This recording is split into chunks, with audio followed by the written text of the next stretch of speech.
බුදුරජාණන් වහන්සේ ජීවමාන කාලේ කොසල් රජුරු ඇවිල්ලා බුදුරජාණන් වහන්සේත් එක්ක දේශනා කරන ධම්මචේතිය සූත්‍රයේදී කරුණු කීපයක්.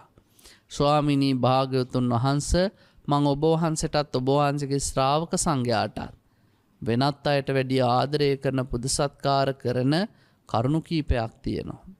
පළවෙනිම එක තමයි ස්වාමීනී ඔබ වහන්සේගේ ශිෂ්‍යයෝ සම්මෝධමානා සමගී අවිවදමානා වාද විවාද කරන්නේ නැහැ.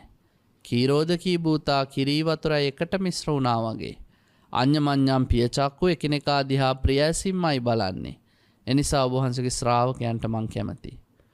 ඊළඟට ඔබ වහන්සේත් ලස්සනයි ඔබ වහන්සේගේ ශ්‍රාවකයොත් ලස්සනයි. හට්ට පහට්ට උදග් උදග්ගා අබිරත රූපා ජීනිතින්ද්‍රියා. හොඳ පැහැපත් අය. උස මහත තියන අය. මසින් වැසුණු පිරිපුන් ශරීර තියන අය. රංකඳන් වගේ බැබලිච්ච අය. පිනවාගේ ඉන්ද්‍රියන් තියන අය. අන්න ඒගොල්ලෝ තමයි ස්වාමීන් වහන්සේලා. අනිත් සමහරු දැක්කාම මට හිතෙනවා කොණ්ඩ වවාගෙන රැවුල් වවාගෙන නියපොතු වාගෙන ඉඳිද්දී මේ මිනිසුන්ට පරම්පරාවෙන් ආපු ලෙඩක්ද? එහෙම නැත්නම් මේ බ්‍රහ්මචර්යාවේ හැසිරෙන්න බැරි නිසාද? කලකිරලාද ඉන්නේ කියලා හිතෙනවා. ඔබ වහන්සේගේ ශ්‍රාවකයෝ හැම නැහැ.